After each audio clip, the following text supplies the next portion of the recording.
नमस्कार। जय भीम साथियों, दैनिक दस्तक पर आपका स्वागत है। मैं हूं आपका होस्ट जेपी गौतम।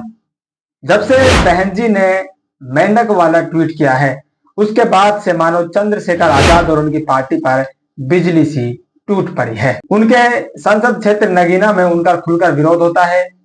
जो युवा वर्ग उनसे जुड़ा हुआ है, जिस युवा वर्ग के लिए कहा जाता है कि वो चंद्रशेखर आजाद पर फिदा है, वही युवा वर्ग उन्हीं के संसद क्षेत्र में खुलकर पुलिस के सामने उनका विरोध कर रहा है और चंद्रशेखर आजाद के मुंह से एक शब्द नहीं निकल पा रहा है।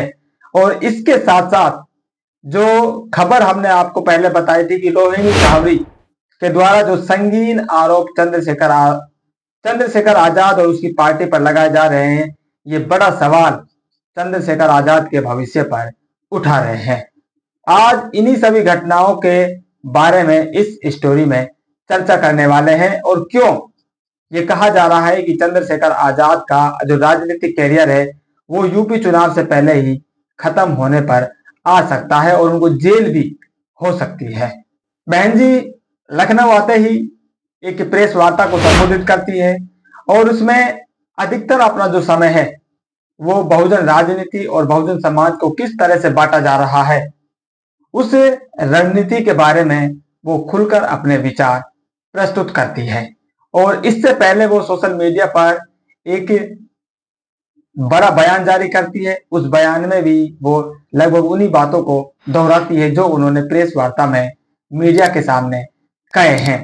उन्होंने सबसे बड़ा कारण बहुजन राजनीति और बहुजन समाज को अगर खंडित किया जा रहा है, उसको टुकड़े टुकड़ों में बांटा जा रहा है और कैसे उसकी एकता का इस्तेमाल राजनीतिक सत्ता पाने में नहीं होने दे रहे हैं, इसका बड़ा कारण उन्होंने माना कि बहुजन समाज से ही कुछ लोग, जिनको बहन जी ने बरसाती मेंढक करार दिया, वे लोग स्वार्थी किस्म के जो लोग हैं वो विरोधियों की चाल में आकर अपने समाज का जो नेतृत्व है उसको गिराने के लिए काम करते हैं और विधायक, सांसद या मंत्री तक वो बन जाए, लेकिन उनसे समाज को कोई फायदा नहीं होता है। इसकी वानगी नगीना क्षेत्र में देखने को मिल रही है, जहां पर चंद्रशेखर आजाद खुद सांसद हैं और बड़ी संख्या में उनके समर्थक और वहां की जो जनता है उनका खुलेआम विरोध जता रही है। यहाँ तक कि जो बड़े आरोप उन पर लगते हैं कि ये युवाओं का भविष्य बर्बाद करने में लगे हुए हैं, उन पर मुकदमेबाजी करा आते हैं जहां भी जाते हैं और फिर उनको उनके हाल पर छोड़ दिया जाता है। ये सारी जो बातें हैं अब खुलकर उनके सामने उनके समर्थक हैं वही उनके सामने रख रहे हैं। आपको वीडियो भी दिखाएंगे, वीडियो में किस तरह से वो चंद्रशेखर आजाद एक शब्द नहीं निकाल पा रहे हैं और जमकर उनका विरोध हो रहा है। इस घटना में जो आरोप लग रहे हैं उन आरोपों को अब जो डॉक्टर रोहिणी घावरी हैं, जो स्विट्जरलैंड से पढ़कर आई हैं, जिनका रिश्ता भी अब चंद्रशेखर आजाद से सोशल मीडिया पर वायरल है, वो लगातार अपने रिश्तों की जो फोटोज हैं, ग्राफिक्स हैं या उनकी जो बातें आपस में हुई है उन बातों को वो सार्वजनिक रूप से प्रकाशित कर रही हैं और चंद्रशेखर आजाद पर बड़े ही संगीन आरोप उन्होंने पिछले दिनों अपनी पोस्ट के जरिए लगाए हैं। यहां तक कि अब उन्होंने खुलकर सामने आने की बात कही है, आत्मसम्मान की लड़ाई इसको बताया है और बिल्कुल भी नहीं डरने की बात कही है, पीछे हटने की बात कही है और कानूनी कार्रवाई का सहारा लेने की उन्होंने बात कही है। यूएन में भी जाने तक की बातें उन्होंने अपनी सोशल मीडिया पोस्ट के जरिए कही है। इस मामले को अगर साथियों आपको गंभीरता समझनी है कि यह मामला वाकई संगीन है या फिर ये दो नेताओं का आपसी मनमुटाव है जो सिर्फ पब्लिसिटी लेने के लिए चल रहा है, इस तरह अगर आप इसको सोच रहे हैं तो साथियों आप भारी भूल कर रहे हैं, क्योंकि अब पत्रकार लोग भी इशारों ही इशारों में चंद्रशेखर आजाद के लिए लिखने लगे हैं। राजपथ भारत के संपादक हैं, बहुजन पार्टियों को वो कवर करते हैं, खासकर बहुजन समाज पार्टी के बारे में लगभग जो खबरें हैं वो करते रहते हैं। उनकी जो बातें हैं वो सही भी साबित होती हैं, बड़ा भरोसा बहुजन समाज उन पर करता है। उन्होंने एक बात इशारों में कही है जो चंद्रशेखर आजाद के ऊपर ही लागू हो रही है। उनका कहना है, मेरे सूत्र अगर सही हैं तो जल्द ही एक सांसद के खिलाफ एफआईआर की तैयारी है। महिला आयोग से लेकर पुलिस तक जाने के लिए वकीलों की टीम तैयार कर रही है। मामला गंभीर है, सबूत भी इकट्ठा किए गए हैं। सांसद के साथ जो अन्य लोग सोशल मीडिया पर निंदनीय पोस्ट कर रहे हैं वो भी निशाने पर हैं। ये पोस्ट साथियों कल जर्नलिस्ट सैयद कासिम ने लिखी है। वो कह रहे हैं कि मेरे सूत्र अगर सही हैं, अब वो सूत्रों के हवाले से ही खबर देते हैं। ये आप जानते हैं बसपा की खबर भी वो करते हैं तो सूत्रों के हवाले से ही वो खबर करते हैं। इसमें साफ साफ उनका कहना है कि महिला आयोग से लेकर पुलिस थाने में जाने की तैयारी चल रही है। वकीलों की जो टीम है वो पूरी तैयार हो चुकी है, सबूत भी इकट्ठा किए जा रहे हैं। यहां तक कि उस सांसद के अलावा उसके साथ जिन लोगों ने सोशल मीडिया पोस्ट उनके विरोध में की है उनको भी पकड़ा जा सकता है, उनके खिलाफ भी कार्रवाई की जा सकती है। अगर साथियों ये मामला वाकई इतना गंभीर है और उनको सजा होती है तो चंद्रशेखर आजाद की जो सांसदी है वो जा सकती है, अगर उनको 2 साल से ज्यादा की सजा होती है। इस बात का साथियों जो सपोर्ट है वो एक बहुजन समाज के ही व्यक्ति हैं, वो करते हैं। उनका नाम है बदन सिंह। वो लिखते हैं, आप जर्नलिस्ट हैं, मैं एक साधारण इंसान जो इस विषय पर बहुत ज्ञान रखता हूं और सबूत भी, इसलिए कहता हूं आपके सूत्र सही दिशा में इशारा कर रहे हैं। इस व्यक्ति का जो ट्वीट है साथियों, जो बयान है वो मैंने क्यों दिखाया, क्योंकि ये जो शख्स है बी सिंह यानी कि बदन सिंह इनका पूरा नाम है, ये शख्स लगातार चंद्रशेखर आजाद और उसके नेताओं के बारे में से सबूत बहुत सारी जो जानकारी वो रखता है और सोशल मीडिया पर प्रकाशित भी करता रहता है।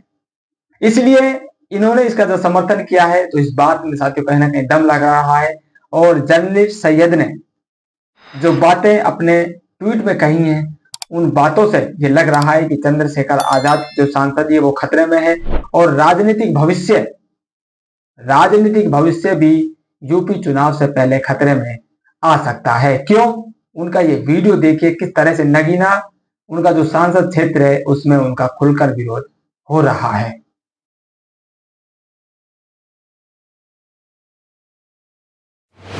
कहकर चल दो, कोई पिछली से बारह मिल गया। परिवार वालों को घर भेज दो, घर मिलने को उससे कुछ फायदा लग क्या मिल गया? सुबह से यहीं पड़े हुए, रोटी तक अभी खाई ना है। बैठे यहाँ सब यहाँ चूल्हे नहीं जल रहा है, घर में लोगों के चूल्हे नहीं जल रहा है।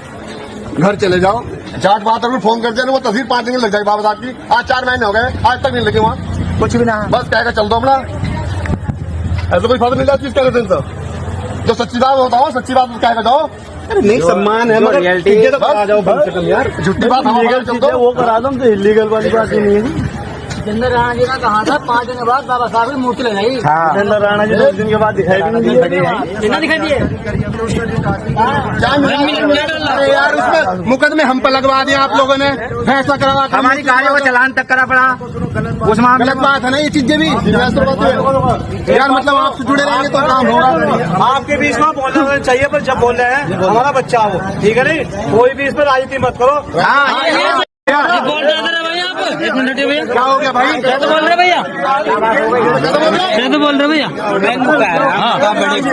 कैसे बोल रहा है तुम? 1 मिनट बोल रहे थे। कैसे बोल रहे? सुनो सुनो, हम किधर नहीं जा रहे हैं, नहीं। हाँ, पर्सनल सिक्योरिटी करनी वो हमारे समाज का मामला भाई, हमारे राष्ट्रीय अध्यक्ष ऐसा समाज को नाम देने के।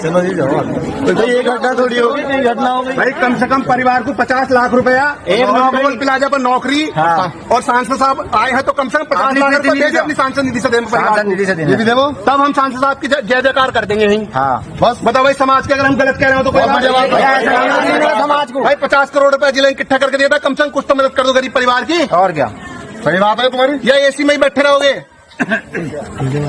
कहकर चल दो, कोई पिछली से बारह मिल गया। परिवार वालों को घर भेज दो, घर मिलने को उससे कुछ फायदा लग क्या मिल गया? तो वीडियो आपने देखा, वीडियो में किस तरह से खुलकर उनका विरोध हो रहा है।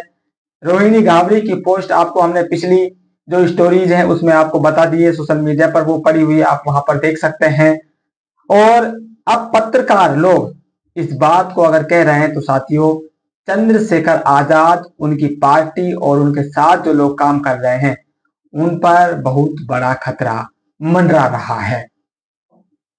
और बसपाइयों के खिलाफ या बसपा नेताओं के खिलाफ जो अनाप शनाप जो चरित्र हनन बहुजन महापुरुषों का आजाद समाज पार्टी और उसके समर्थकों के द्वारा किया जाता है वो भी साथियों बर्दाश्त के लायक नहीं होता है। लेकिन फिर भी बसपाइयों ने बड़ा दिल दिखाते हुए आजाद समाज पार्टी के बारे में और उसके नेताओं के बारे में जो रोहिणी घावरे के द्वारा लिखा जा रहा है उसका बीच बचाव करने की कोशिश की है। लेकिन फिर भी इस मामले की गंभीरता इतनी है कि साथियों पत्रकार लोग अब इस पर अपनी बात कहने को मजबूर हो रहे हैं।